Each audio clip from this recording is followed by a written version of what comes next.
Nuclear मुद्दे पर अड़ा ईरान, यूएस का ऑफर रिजेक्ट। युद्ध अभी शुरू हुआ है, युआव किश का बड़ा बयान।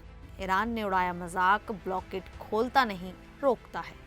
मुअम्मर गद्दाफी की कहानी से डर रहा ईरान। अल-अक्सा मस्जिद पर बवाल, मुस्लिम देशों का विरोध। जाल में फंसा इजरायली ड्रोन, ईरान समझेगा तकनीक। नमस्कार, मेरा नाम है शालिनी और आप देख रहे हैं द न्यूज़ 50। स्वागत है आपका हमारे खास प्रोग्राम दुनिया के हालचाल में। चलिए नजर डालते हैं बड़ी खबरों पर विस्तार से। अमेरिका और ईरान के बीच पाकिस्तान में 24 घंटे तक चली लंबी बातचीत बिना किसी समझौते के खत्म हो गई। मुख्य विवाद ईरान के न्यूक्लियर कार्यक्रम और हॉर्मुज स्ट्रेट पर उसके अधिकार को लेकर था। अमेरिका के उपराष्ट्रपति जेडी वेंस फाइनल ऑफर लेकर गए थे, लेकिन ईरान ने साफ कहा कि अमेरिका न्यूक्लियर अधिकारों पर कोई समझौता नहीं होगा। बातचीत फेल होने के बाद ईरान का डेलीगेशन, जिसमें संसद स्पीकर मोहम्मद बागेर गालिबफ और विदेश मंत्री अब्बास अराक्ची शामिल थे, वो पाकिस्तान से वापस चले गए। पाकिस्तान के विदेश मंत्री शाह डार ने कहा कि उन्होंने दोनों पक्षों के बीच अच्छी मध्यस्थता की और उम्मीद जताई कि दोनों शांति की तरफ बढ़ेंगे। ईरान ने भी कहा कि एक बैठक में समझौते की उम्मीद नहीं थी और आगे संपर्क जारी रहेगा। बातचीत असफल होने के बाद इजराइल ईरान के खिलाफ बड़े सैन्य ऑपरेशन की तैयारी कर रहा है। इजरायली मीडिया के मुताबिक अगर तनाव बढ़ा तो ईरान के अंदर इंफ्रास्ट्रक्चर और ऊर्जा सुविधाओं को निशाना बनाकर हमले किए जा सकते हैं। अमेरिका इजराइल को हवाई रास्ते से हथियार भेजना जारी रखे हुए है। इजरायली शिक्षा मंत्री योआव किश ने कहा कि अभी युद्ध की शुरुआत ही है और स्थिति किसी भी तरफ जा सकती है। इस बीच सऊदी अरब ने घोषणा की कि उसकी ईस्ट वेस्ट पाइपलाइन पूरी तरह ठीक हो गई है और अब वो रोजाना लगभग 70 लाख बैरल तेल पंप कर सकता है। ऑस्ट्रेलिया ने बातचीत के नाकाम होने पर निराशा जताई और सभी पक्षों से तनाव कम करने तथा जल्द सीजफायर की अपील की। इजरायल ने वेस्ट बैंक के तुल करीम में विस्फोटक फैक्ट्री और दक्षिणी लेबनान में रॉकेट लॉन्चर भी नष्ट कर दिए। वहीं अमेरिकी राष्ट्रपति डोनाल्ड ट्रंप ने 12 अप्रैल 2026 को अपने ट्रुथ सोशल अकाउंट पर एक आर्टिकल शेयर किया। इस आर्टिकल में कहा गया कि अगर ईरान अमेरिका के अंतिम प्रस्ताव को नहीं मानता तो ट्रंप के पास नेवल ब्लॉकेड यानी कि समुद्री नाकाबंदी लगाने का मजबूत विकल्प है। यह article just the news website का है, जिसका शीर्षक है the Trump card the president holds if Iran wants pain a naval blockade. Trump ने इसे इस्लामाबाद में 26 घंटे चली अमेरिका ईरान बातचीत बिना किसी समझौते के खत्म होने के कुछ घंटों बाद शेयर किया। आर्टिकल में लिखा है कि अमेरिकी नौसेना आसानी से हॉर्मुज स्ट्रेट पर नियंत्रण कर ईरान के तेल निर्यात को रोक सकती है। इससे ईरान की अर्थव्यवस्था पूरी तरह प्रभावित होगी और चीन, भारत जैसे देशों पर भी दबाव पड़ेगा। लेख में वेनेजुएला के खिलाफ ट्रंप की पुरानी ब्लॉकेड रणनीति का उदाहरण भी दिया गया। इस पर ऑस्ट्रिया में मौजूद ईरान के दूतावास ने एक्स पर एक तंज भरा पोस्ट किया। उन्होंने कहा कि जो लोग कंफ्यूज हैं उनके लिए आसान बात यह है कि ब्लॉकेड का मतलब होता है रोकना, खोलना नहीं। यानी कि अगर अमेरिका समुद्री नाकाबंदी करता है तो इससे हॉर्मुज स्ट्रेट खोलेगा नहीं बल्कि और ज्यादा बंद हो जाएगा। इस पोस्ट के जरिए ईरान ने ट्रंप की धमकी का मजाक उड़ाया। वहीं अमेरिका लीबिया मॉडल को ईरान के परमाणु कार्यक्रम पर लागू करना चाहता है। ये मॉडल 2003 में लीबिया के साथ हुआ समझौता है, जिसमें लीबिया के नेता गद्दाफी ने अपना पूरा परमाणु कार्यक्रम हमेशा के लिए बंद कर दिया था।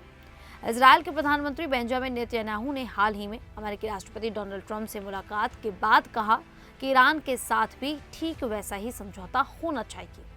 अमेरिकी रिपब्लिकन सीनेटर टॉम कॉटन ने भी यही बात कही थी। इस मॉडल में ईरान को अपना सारा संवर्धित यूरेनियम और परमाणु उपकरण पूरी तरह सरेंडर करना होगा। भविष्य में कभी भी परमाणु कार्यक्रम शुरू करने की इजाजत नहीं होगी। इसके अलावा अंतर्राष्ट्रीय टीमों को ईरान में किसी भी समय जाकर निरीक्षण करने की पूरी छूट होगी। अगर ईरान ये मॉडल मान लेता है तो बदले में अमेरिका उसके ऊपर लगे सभी आर्थिक प्रतिबंध हटा देगा और आर्थिक राहत देगा, लेकिन ईरान इसे बहुत खतरनाक मानता है। 2003 में गद्दाफी ने परमाणु कार्यक्रम बंद किया था, लेकिन कुछ साल बाद 2011 में विद्रोह के दौरान उनकी हत्या कर दी गई। ईरान डरता है कि परमाणु क्षमता छोड़ने के बाद वो पूरी तरह कमजोर हो जाएगा और उसके लिए भयानक परिणाम हो सकता है। इसीलिए ईरान इस मॉडल को साफ अस्वीकार कर रहा है।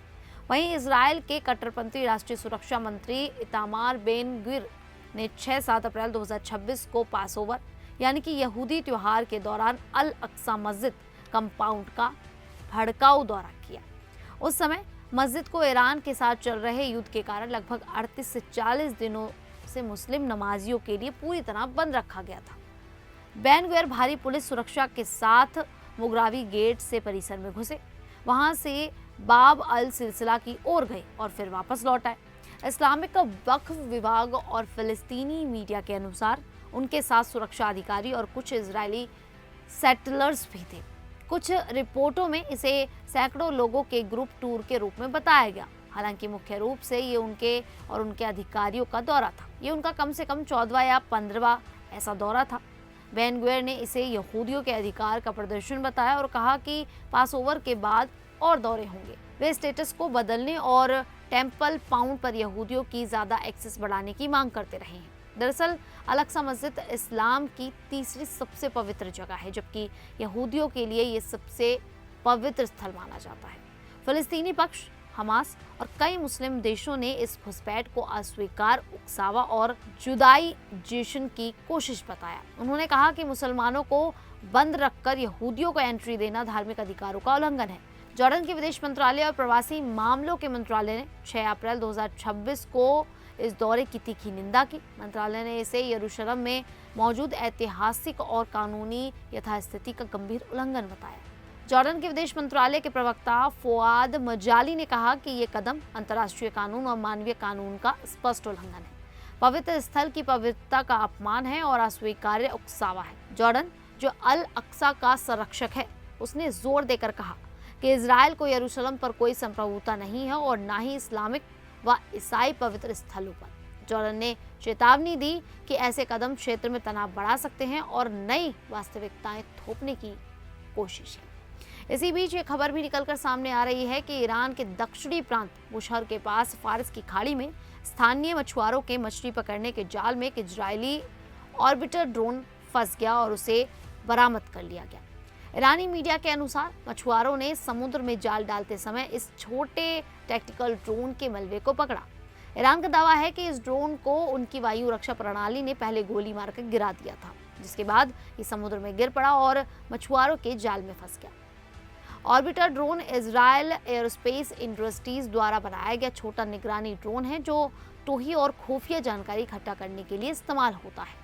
इस बरामदगी से ईरान को ड्रोन की तकनीक समझने में मदद मिल सकती है। ये घटना फारस की खाड़ी में बढ़ते सैन्य तनाव को दर्शाती है। खैर, आप लोगों को क्या लगता है कि ईरान, अमेरिका और इजरायल के बीच में